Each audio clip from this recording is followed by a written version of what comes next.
Hello, everyone. Welcome to William in the Magic Box. Today on our show, we are going to have Borque. Borque is from Houston, in Texas, in the USA. So let's see what Borque has to say. Enjoy the interview. So, hello, Borque. How are you? I'm doing good. How are you doing? Very well. Thanks so much for taking the time today for the interview. Thank you. Yeah, no problem. I was looking forward to it. I know Blair So, talked about it a lot and we're I talking can about it. So tell me, how's your day going so far?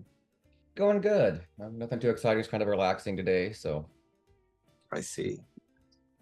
Do you consider yourself to be more of a day or a night person? I'm sorry. Do you consider yourself to be more of a day or a night person? I'm more of a day person, I think. But I I guess it depends. I do a lot of stuff at night too. So it depends on what's going on, I guess. tell me where you're from, Bork. Originally from Utah, spent most of my life in Colorado. Now I live in Houston, been here for probably about 5 years now. Wow. And why Houston? That's where my husband grew up, and so he wanted to move back. We have our own property here, so I see. And your husband is from Houston. yes, I see. And all your family are back in Utah? yes. Utah or Colorado, and I have one sister that's up in Montana. So Wow. Different places. yes, they're all over. And what do you do for work, for living, work? I'm a student, Mm-hmm. psychology major. Oh, wow. So tell me a little bit more about your course you're having right now. Well, I'm in my senior year of undergrad, so I got three more about 3 more years before I get my master's degree in Wow. mental health psychology. So I don't Wow. feel like I've been in school way too long, but getting there. Amazing. And what do you like the most about your course so far? Um, I like a lot of it. I think psychology is really interesting, trying to understand, you know, people's behavior, the way they think, their can't think of the right word, and how the environment affects everybody's behavior and choices. And yeah, it's interesting. I think it gives it a neat way of looking at things. I see. And I believe you are a performer as well. Yes, mostly for charity. I do a lot of charity events and fundraising, so I enjoy it. Yeah. So tell me a little bit more as well about your career as a performer. Um, Well, honestly, I mean, it's something that I never seen myself doing. I'm generally a pretty shy person, and getting up on stage in front of a bunch of people and a big crowd is intimidating. But Uh-huh. I guess, once you start doing it, you kind of get used to it. I still get nervous before I get up on stage every time, but once I'm out on stage, just kind of living in the moment, it just comes natural, and it's fun. It's a lot of fun. I enjoy it. It's definitely gotten me out of my shell.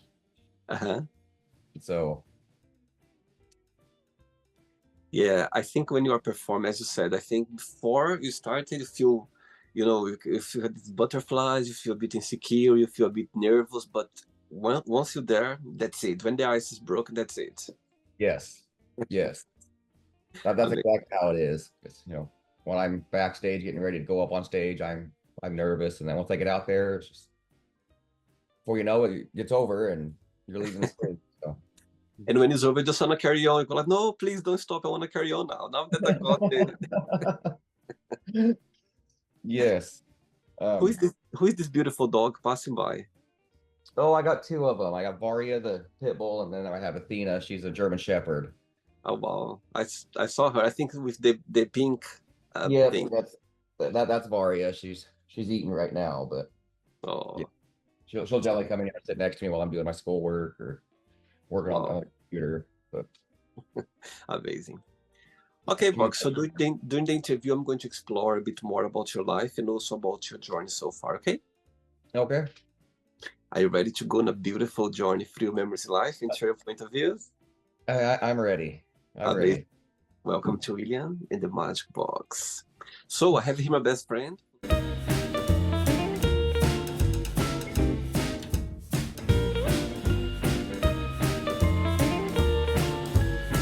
Random questions.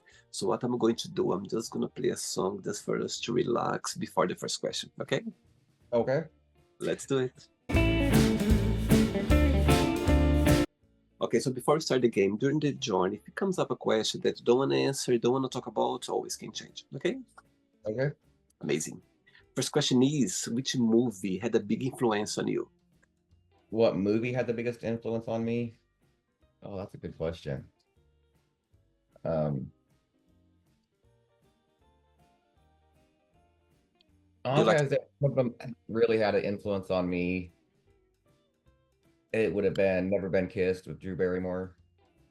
okay? Just her being the outcast and then, kind of finding her popularity and starting to fit in. I think that one probably had a big influence on me in the way I look at things and treated people. You're kind of person that prefer to go to the theater to watch movies or prefer to watch at home? I prefer to watch it at home. Mm-hmm. I'm kind of a homebody, but well, my husband likes to go out and watch movies, so we still do quite a bit. But Right. And do you like watching series as well? yeah, um, me and my husband will get into a series and then we'll just kind of binge watch. But I think for the most part, I don't really have a whole lot of time to just sit and watch TV. I'm really busy doing something, but I do enjoy it. As you mentioned about your husband, so tell me, how did your path cross, if you can share? Um, I was living in Colorado and it was right about the COVID when COVID hit, and I want to say he was living in Baltimore and decided he just wanted to get out of the city. Mm-hmm. He took off to Colorado, and then we actually met on a dating app and Mm-hmm. started talking. And I was in mandatory lockdown, so I mean, we couldn't leave the house, Wow. and he kept wanting to, come over to. I mean, I was living in Grand Junction, Colorado, and he was in the Denver area, and he kept wanting to come over and pick me up and go on a date. And it's like, I can't, we're on lockdown, or I'm not going anywhere. I'm not meeting anybody. So we Uh-huh. talk, and finally, after they lifted the mandatory lockdown, he came over and wanted to go on a date, and I'm like, okay, we'll go on a date. That's fine. Uh-huh. We did. We kind of hit it off, and I was very standoffish. Um, and so the next weekend he wanted to come back over and go on a date. And I was like, okay, I can't. I've been on lockdown for a month. I need to go get my motorcycles out of the storage shed. I need to go visit my family. I need to prioritize that before going on a date. And he talked me into going on a date. We pretty much we've been inseparable ever since. You're So really you're really difficult, hard to get on. You're really difficult. yeah, I was trying to push him away, and he wouldn't do it. But he's a great. Oh, sweet, very sweet. Next question, let's do it. Next question is, what your theme song be if you had your own show? What would my theme song be? I would say "Time for Miracles" by Adam Lambert. Tell me why. It's a beautiful song, and it's pretty much talks about it's time for change. It's time for miracles to happen. Let's make the change and do good. And Uh-huh. I think that'd probably be my theme song. Wow. Tell me something. When the opportunity came along for you to start your career as a performer, did you felt inspired by someone or someone approached you, or you just literally, okay, let me just try something different? Um, I guess my start in performing was when we moved to Houston. Um, I started going out to all the gay bars. We don't have that in Western Colorado, so it was all new to me. Mm-hmm. And I started meeting people, and I got introduced to some people that are part of Eresis, which is the big charity group that I'm a part of. Um, and there's a lot of drag queens, and they do fundraiser shows a lot. And I wanted to help, so I decided, I'll try it. I'll get up there on stage, I'll perform, and I wasn't very good at all. Um, but the more I did it, the more friends that I make, they would give me advice, give me pointers, kind of lead me.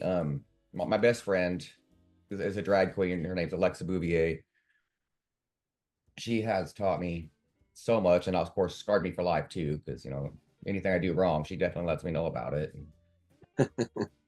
My first performance, I pretty much stood up there, and I generally do a lot of the cowboy persona, and so I Okay. just held my belt buckle the whole time, and she's like, scarred me for life. You don't let me go with that one, so like I refuse to grab my belt buckle, but it started out, just kind of trying it, and then doing it more and more and more, and I guess now it's just I enjoy it, and that now I look forward to it, and once a month, me and I think it's the first Wednesday of every month, me and Alexa have a show at one of the local bars here in Montrose Wow. that we perform at, and it's a lot of fun. I mean, that show's very fast paced. I mean, we do 4 numbers, and in that Wow. half we each do 4 numbers, plus we have a special guest come in every month with us. But it's a lot trying to plan, figure out what songs you're going to do, rehearse costumes you're going to wear. Wow. But it is a lot of fun. Amazing. Great. Next question. Let's do it. Before the next question, Dork, tell me something. When was the point that you were like, okay, I was born to be a psychologist. I was born to, just follow this path. Did you always want it to be, or was something that somehow through life you understood that? Um, I didn't always want to be a psychologist. It wasn't until probably I'd say I was probably my mid-20s when I decided I was interested in it. Mm-hmm. And I have a very traumatic past. Growing up in an abusive household, and I mean, it kind of messed me up a little bit, and I wanted to understand why and how to fix it, and I went into counseling, and I've had counselors and people helped me through my hard times. And when my dad passed away, it was a really difficult time, and so I went and seen a therapist over that, and I just kind of started thinking, well, I want to be able to give back to people. I want to be able to be there and help other people through those hard times also, and Wow. that's kind of what pushed me into it. I actually originally wanted to do forensic psychology. So that's when I first went back to school. It was for forensic psychology, and then studied that for a couple years, and then realized there wasn't a big job market for forensic psychology. Right. We'll go with mental health psychology. So I kind of switched, branches, I guess, and Uh-huh. now I really want to, once I get my degree, I want to focus on the LGBTQ community and Wow. be there to help them. They're going through a hard time right now, and That's amazing. Wow. it means a lot to me. So, Oh, very sweet. I like that. I think when you are studying something, you are learning something, you are following something that you'd like to do for life, and also thinking about the community it's you. I think it's a plus. You feel like the greatest. You feel that's you meant to be there. yeah, Think- it's definitely a good way to give back. And Amazing. Okay. Right. Tell me something that made you laugh this week or this month. Something very funny that happened to you. oh God. Okay. I was in Corpus Christi a couple weeks ago for a big charity event over there. We call it Coronation. And I want to say it was Sunday night. And my husband sent me a picture, and it was this 5-gallon bucket that had a possum in it. So I'm like, well, what is that? And then he sent the picture again. And I kind of looked at the background. I'm like, that's inside my house. And so I'm like, I told him, like, get the possum out of my house. Get it out. It doesn't belong in the house. Right. And so then he kind of started arguing with me. He wanted to take this possum to a rescue. I'm like, okay, that you can do that. That's fine, but put it in something and put it outside. Do not keep it in the house. I don't want it in the house. Anyway, but by the end of the night, he told me, okay, it's fine. It's outside. I went to bed, got up, drove back home Monday. As soon as I pulled into the yard, my husband called me. He goes, I just want you to know that I love you and you were right about everything. I'm like, what are you talking about? Like, where's this coming from? I opened the door and he is standing there laughing hysterically. He couldn't even talk. He was crying. He had put the possum in a box in our dog cage in the house, and he got up Monday morning and went to get it to go take it to the rescue, and it was gone. This possum was loose in my house. Oh my God. He couldn't find it. I was so mad. I went back out to the truck, started unloading my stuff, bringing it in the house. I looked down by the TV, and there's these two beady eyes staring right at me. Oh, Oh, get that thing out of my house.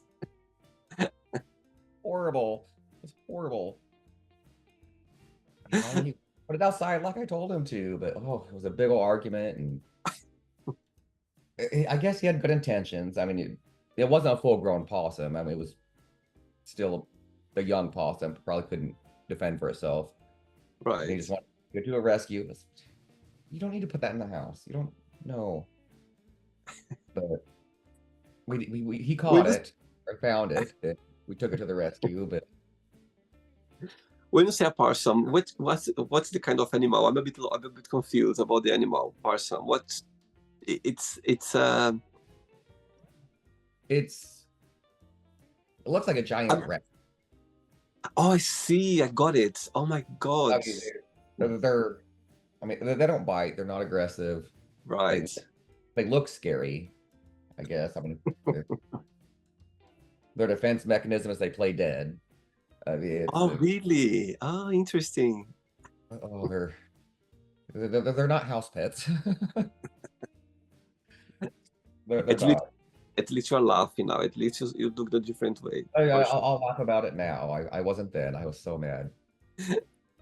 Tell me something, Borg. When you think about yourself, when you analyze yourself, what's the biggest joy of being you? What do you like the most about being Borg? What do I like most about being Bork? I, I'm very proud of being a part of my community, Mm-hmm. um, and doing all the charity work that I do. Like I said, growing up, in most of my life, I didn't have this community, and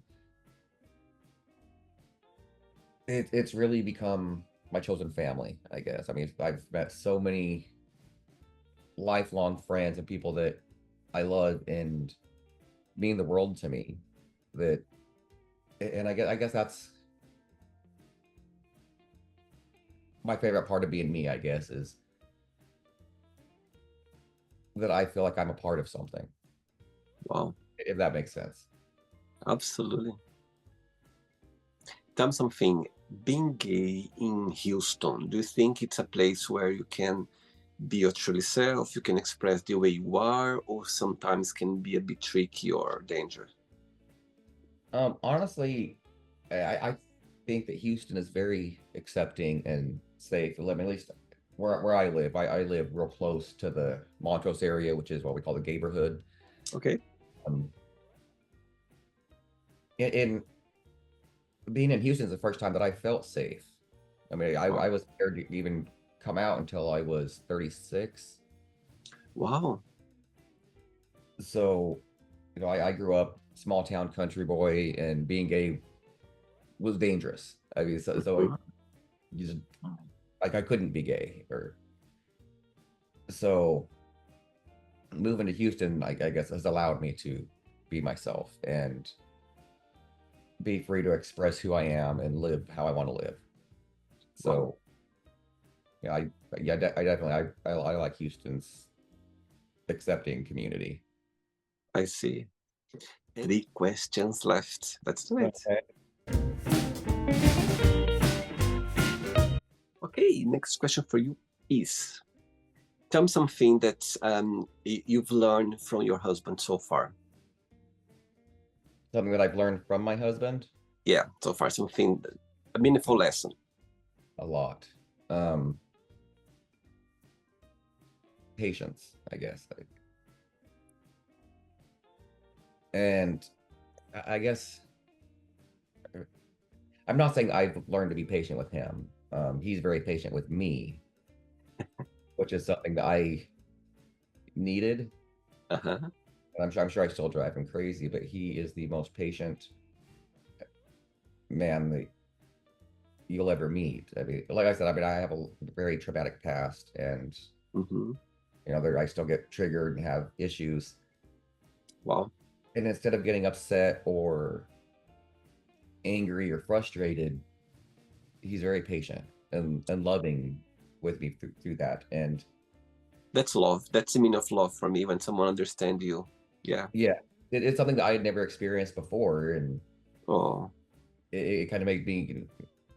He set an example for me. I want to be that person. I want to be patient and loving instead of being angry or frustrated with people and their issues. You know, help them work through it. Don't judge them for it, I guess. wow.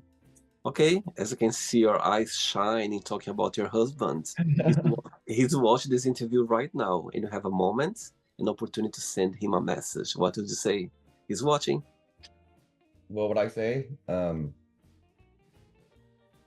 I love you and thank you for being you. Wow, very sweet. I can see him smiling right now. I think that's, having people around us, knowing that, as you mentioned a few times about the tough, time you had growing up and back in Utah. I think have someone special around us, someone who understands us, accept us, and support us. I think makes a big difference for sure in our lives. I think those people, they come, to protect us, to be there by our side for sure. To understand your point. Wow. Yeah, definitely. Easy. 2 questions left. Let's do it.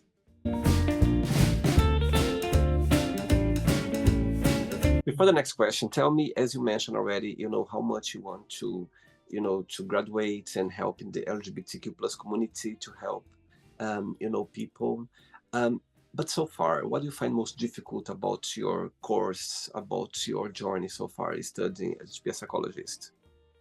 As far as like, what do I struggle with the most? And Yeah, what do you find most challenging about the course? uh, it's a lot to learn. All the different theories. Mm-hmm. I mean, I find them interesting, but I guess the hardest thing for me to do is the statistics and the research methods. That I don't see me really using that in the future, but I Uh-huh. think it's important to learn. You guess Right. how I know there are a lot of psychologists that do the research and the Mm-hmm. experiments and studies. That's not their area I want to go into, but I guess I still have to learn it. It's Totally. I I hate the statistics and research. I hate that stuff.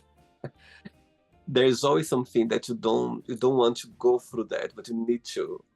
Yes, yes, I get it. I understand why I need to learn it, but it's we just move on to the fun stuff, you know. I see.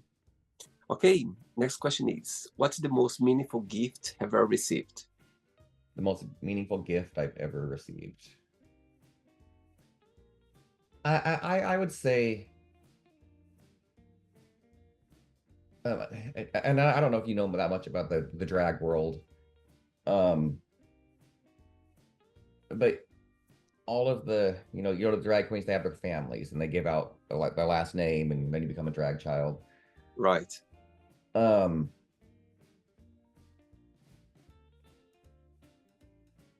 and a very dear friend of mine, his name's Jr. Duran. He lives in Dallas, and his husband is a drag queen named Penny Sillin, and they are the sweetest couple you'll ever meet in your life. Um, and Jr. gave me his name, and for as many years as they've been doing this, he has never given anybody else his name. So that meant the world to me. Wow. And I guess it probably is more sentimental, but it meant a lot. It meant a lot that he believes in me and cares for me that much that he would trust me to have his name. So I would say that's probably one of the best gifts I've ever been given. Wow. Amazing. Actually, I made a note of your full name here. I made a note of it, and Duran is there. Yes. If I go by, I made sure I used it. I didn't want to have that many names, but when he gave me that one, because the Whitney and Bouvier, I'm required to use that one. When I became part of that family, that was a requirement. I see. So, but the Duran is that one means enough to me that I'm gonna use it. So, And Bork, what was the idea behind? It was something that you've seen it, or you wanted this name, Bork? the Duran name. No, Bork is your first name. Um, the reason I chose the name Borque as my stage name, when I first moved to Houston, Mm-hmm. I got into the Bayou City Pups, which is a social charity organization. Okay. And so then I had to come up with a pup name. And right out of high school, I adopted a dog from an animal shelter. And best dog I ever had. He was a sweetheart. And his name Mm-hmm. was, he was named after Ray Bork, played for the Colorado Avalanches, the hockey team. And so and we ended up having to put Bork asleep. He got old and kind of started getting aggressive. But I loved that dog to death, and so it's like Oh, something that's gonna mean something to me. So I'm like, okay, my pup name will be Bork. So when I first, became a part of the community, I was just Bork. That was the only name I had was Bork. I see. But it's to me, there's meaning behind it. I I see. love that dog, and I would go to that animal shelter every day after school and volunteer, walk the dogs and all that. And that's where I met Bork, and then I eventually adopted him and took him home. So Oh, sweet. Last question. Ready? I'm ready. Let's do it. Last question.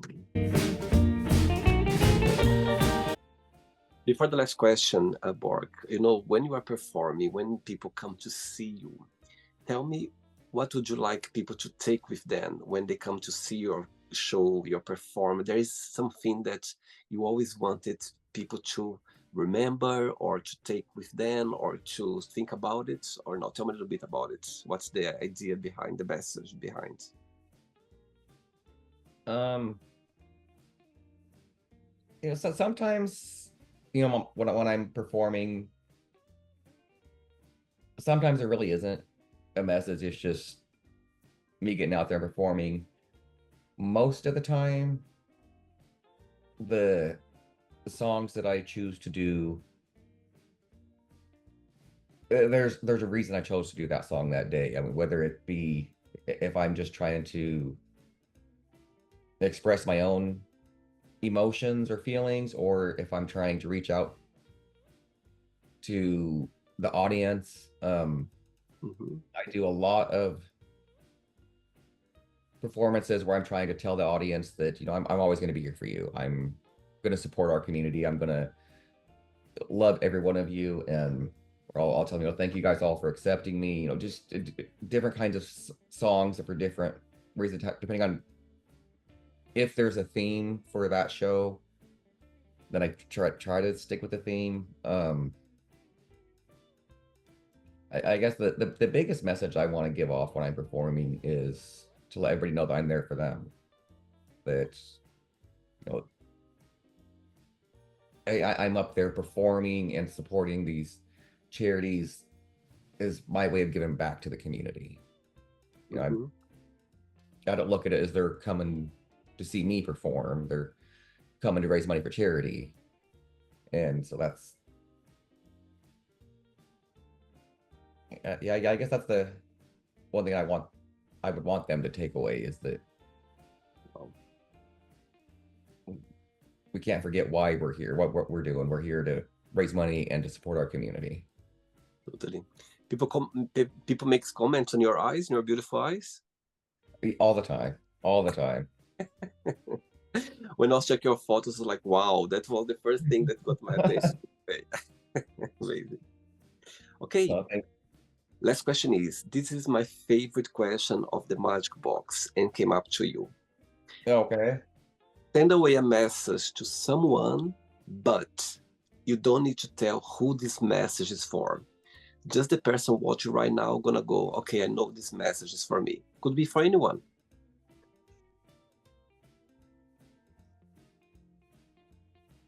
No matter what, know that you're loved.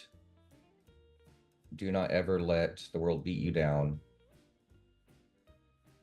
There is always somebody out there thinking of you. Wow, beautiful. I love it. Okay, it's not the end yet. Let's play now the word association game. I'm going to give away some words, just one word that comes to your mind. Quick thinking, okay? Let's start with money. Currency. Okay. Family. Love. Fear. Hate. Life. Exciting. Love. Warm. Religion. Faith. Sex. Gender. Politics. Government. Okay. Friendship. Family. Desire. Passion. Regret. Life. One word for success.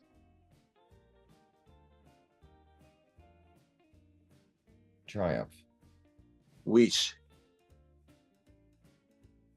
Hope. Happiness.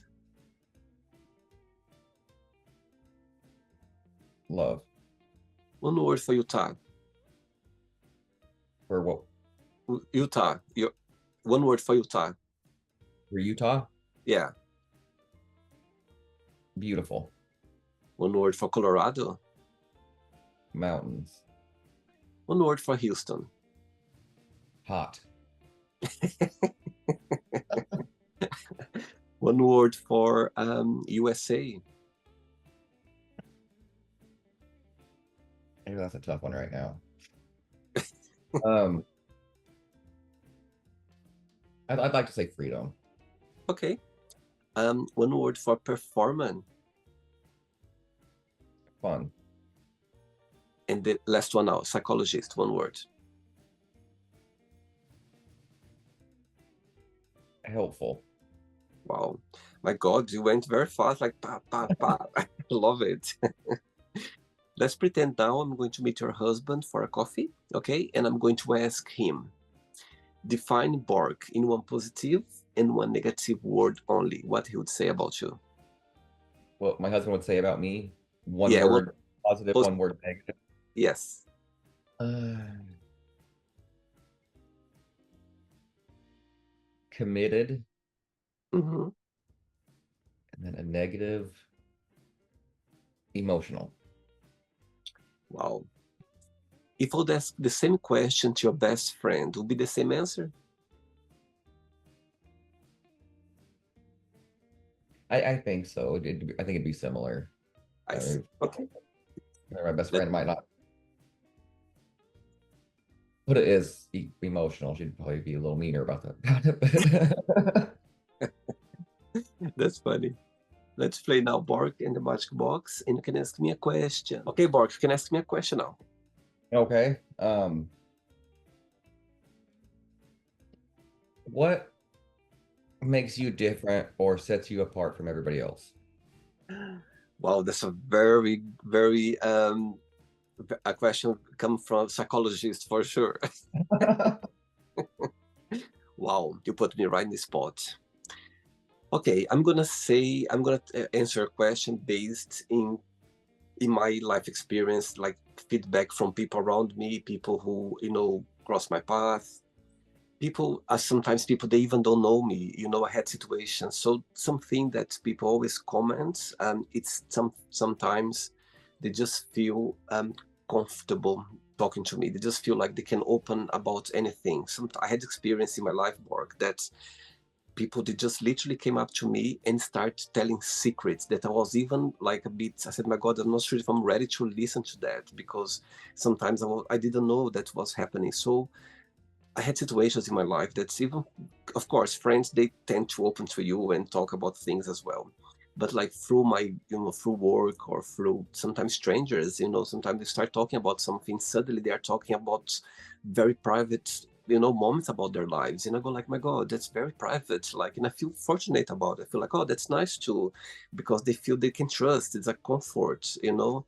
So I think I'm not sure if this stands out compared with other people, but it's something about that, through my life I realized that. And I think I feel grateful about it. I feel happy about it that people they have this they just trust. And I think they show that the magic box relates to that, because I feel like a lot of people they come to the show and they open up about things that they never talked to anyone before. Sometimes they feel so comfortable here. I had so many situations where people they were sharing very personal moments that when I was editing, I was like, my God, I need to double check with them to see if I can leave that or if I can take it out, because sometimes they feel so comfortable here that they start sharing things that sometimes I'm always aware, yeah, because I don't want people to regret, or I don't want people to feel like.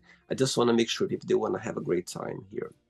So back to your question, I think there's something that through my life I realized that people they somehow have this magnet of people. They just open up. They just talk about things that maybe they wouldn't talk to anybody else, or they just feel comfort, or don't know. There's something about it, and I feel that's a gift or something that's was given to me, or somehow I have that.